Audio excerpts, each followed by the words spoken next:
أعوذ بالله من الشيطان الرجيم. بسم الله الرحمن الرحيم.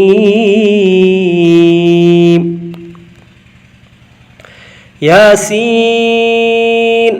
والقرآن الحكيم إنك لمن المرسلين على صراط مستقيم تنزيل العزيز الرحيم لتنذر قوما ما أنذر آباؤهم فهم غافلون لقد حق القول على أكثرهم فهم لا يؤمنون إنا جعلنا في أعناقهم أغلالا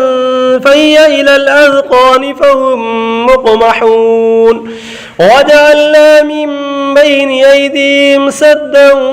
ومن خلفهم سدا فأغشيناهم فهم لا يبصرون وسواء عليهم أأنذرتهم أم لم تنذرهم لا يؤمنون إنما تنذر من اتبع الذكر وخشي الرحمن بالغيب فبشره بمغفرة وأجر كريم إنا نحن نحيي الموتى ونكتب ما قدموا وآثارهم وكل شيء أحصيناه في إمام مبين واضرب لهم مثلا أصحاب القرية إذ جاءها المرسلون إذا أرسلنا إليهم اثنين فكذبوهما فعززنا بثالث فقالوا إنا إليكم مرسلون قالوا ما أنتم إلا بشر مثلنا وما أنزل الرحمن من شيء إن أنتم إلا تكذبون قالوا ربنا يعلم إنا إليكم لمرسلون وما علينا إلا البلاغ المبين قالوا إنا تطيرنا بكم لئن لم تنتهوا لنرجمنكم وليمسنكم منا عذاب أليم قالوا طائركم معكم أئن ذكرتم بل أنتم قوم مسرفون وجاء من أقصى المدينة رجل يسعى قال يا قوم اتبعوا المرسلين اتبعوا من لا يسألكم أجرا وهم مهتدون وما لي لا أعبد الذي فطرني وإليه ترجعون أتخذ من دونه آلهة إن يردني الرحمن بضر لا تغن عني شفاعتهم شيئا ولا ينقذون إني إذا لفي ضلال مبين إني آمنت بربكم فاسمعون قيل ادخل الجنة قال يا ليت قومي يعلمون بما غفر لي ربي وجعلني من المكرمين وما أنزلنا على قومه من بعده من جند من السماء وما كنا منزلين إن كانت إلا صيحة واحدة فإذا هم خامدون يا حسرة على العباد ما يأتيهم من رسول إلا كانوا به يستهزئون ألم يروا كم أهلكنا قبلهم من القرون أنهم إليهم لا يرجعون وإن كل لما جميع لدينا محضرون وآية لهم الأرض الميتة أحييناها وأخرجنا منها حبا فمنه يأكلون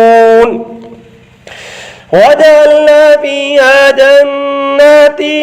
من نخيل وأعناب وفجرنا فيها من العيون ليأكلوا من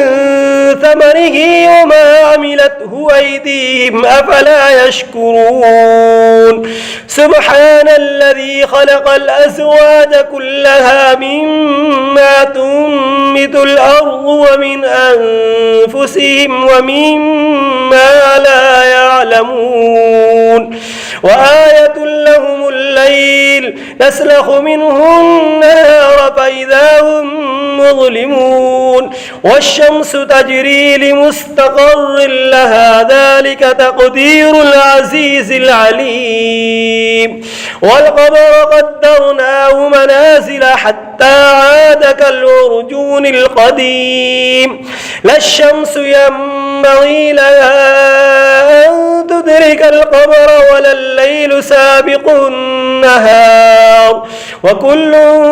في فلك يسبحون وآية لهم أنا حملنا ذريتهم في الفلك المشحون وخلقنا لهم من مثله ما يركبون وإن نشأ نغرقهم فلا صريخ لهم ولا هم ينقذون إلا رحمة منا ومتاعا إلى حين وإذا قيل لهم اتقوا ما بين أيديكم وما خلفكم لعلكم ترحمون وما تأتيهم من آية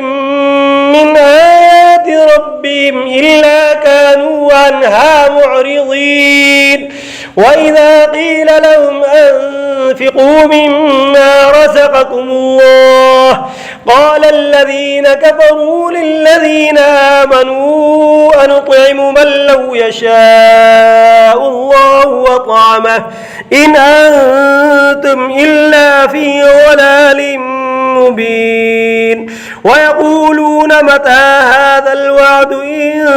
كنتم صادقين ما ينظرون إلا صيحة واحدة تأخذهم وهم يخصمون فلا يستطيعون توصية ولا إلى أهلهم يرجعون ونفخ في الصور فإذا هم من الأجداث إلى ربهم ينسلون قالوا يا ويلنا من بعثنا من مرقدنا هذا ما وعد الرحمن وصدق المرسلون إن كانت إلا صيحة واحدة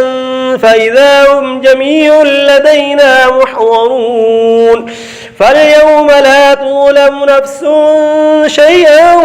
ولا تجزون إلا ما كنتم تعملون إن أصحاب الجنة اليوم في شغل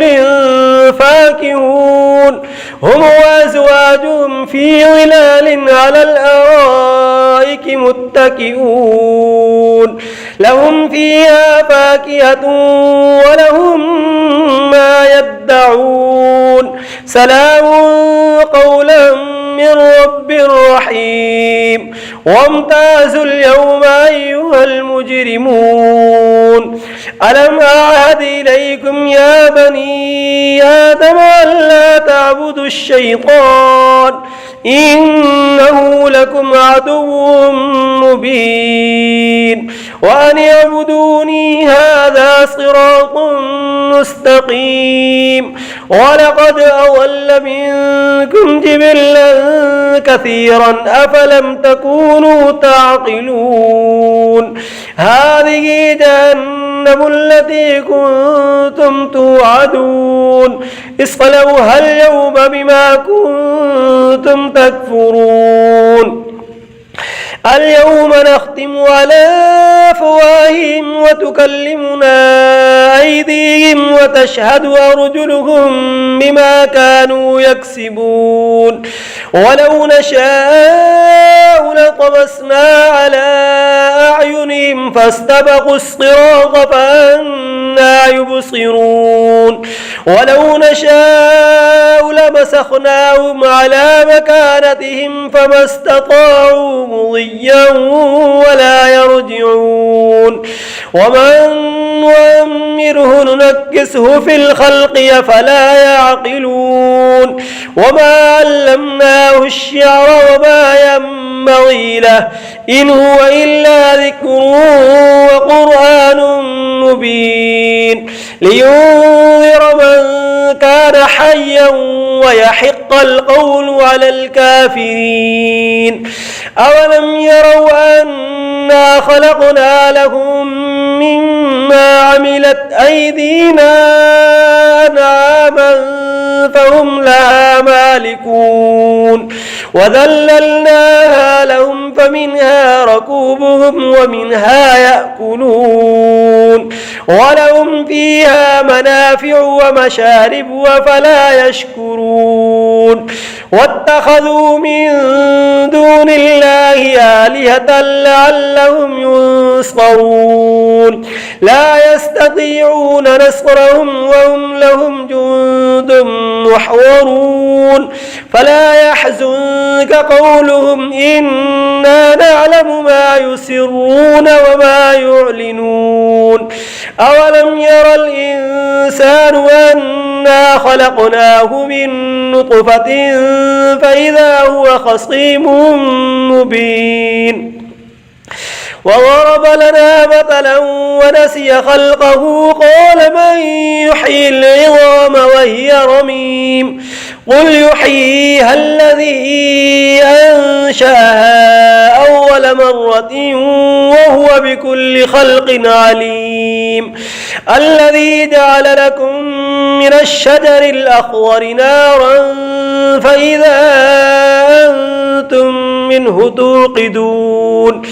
أوليس الذي خلق السماوات والأرض بقادر على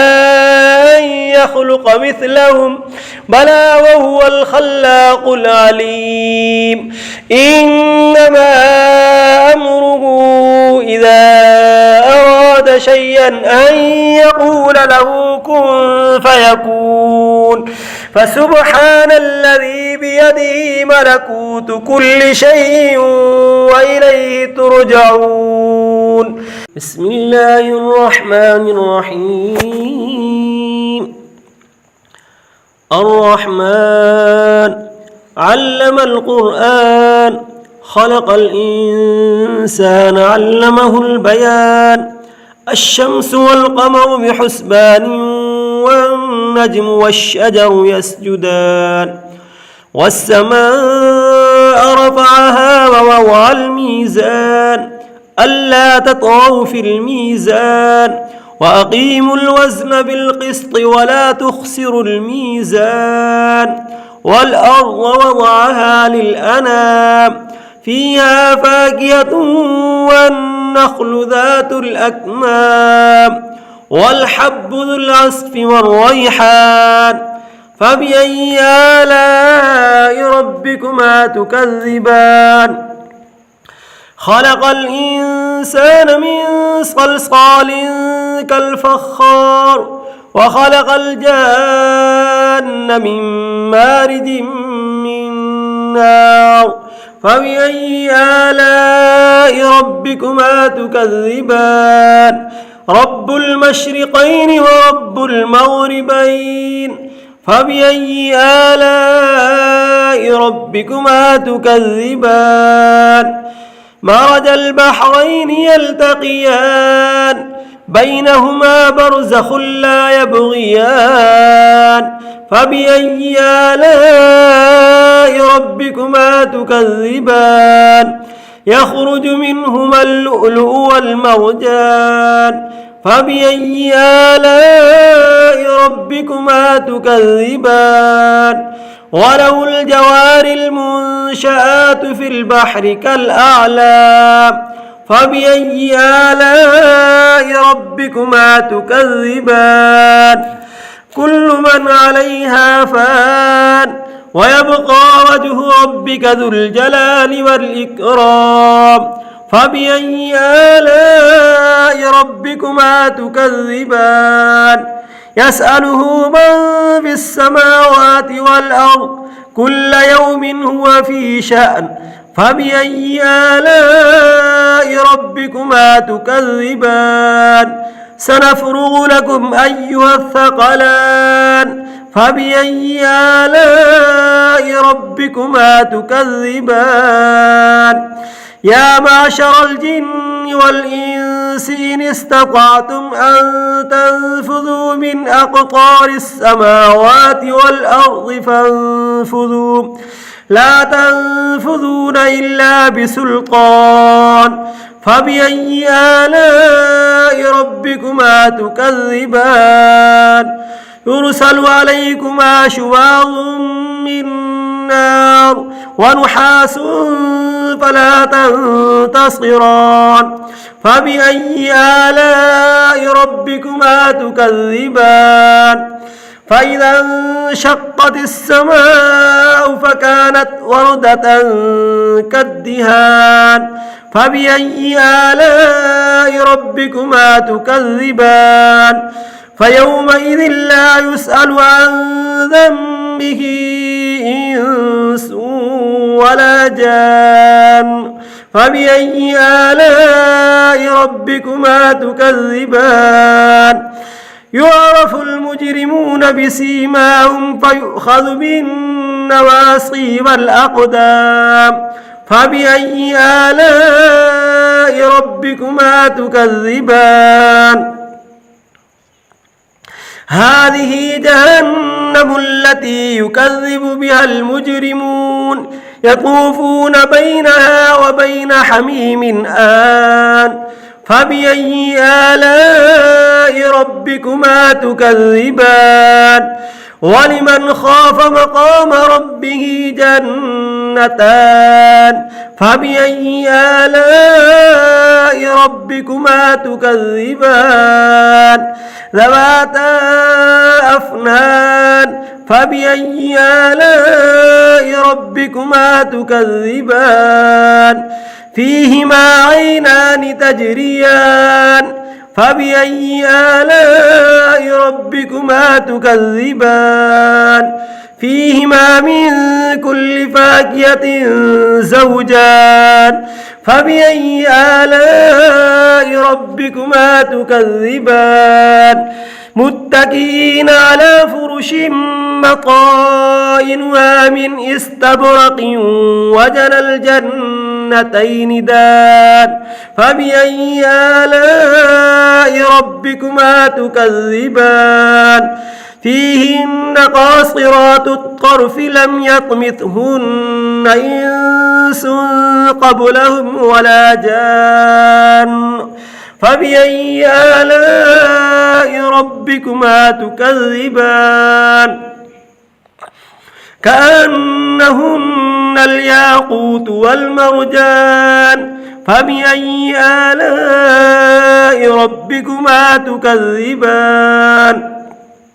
هل جزاء الإحسان إلا الإحسان فبأي آلاء ربكما تكذبان ومن دونهما جنتان فبأي آلاء ربكما تكذبان